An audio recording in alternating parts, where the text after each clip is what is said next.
patong-patong ang kaso ko. Sa totoo lang, ang balita ko, may warrant daw ako pag...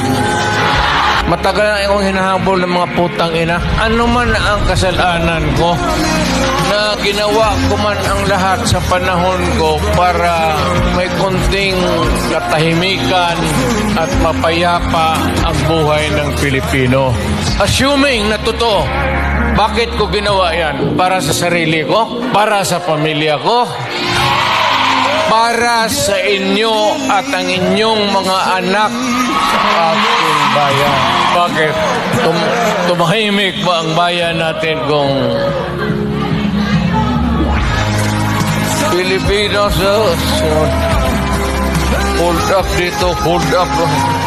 Tayo mga ayaw ng gulo, napipilitan tayo to confront evil because nandyan sa harap natin. Sino ba naman gustong pumatay?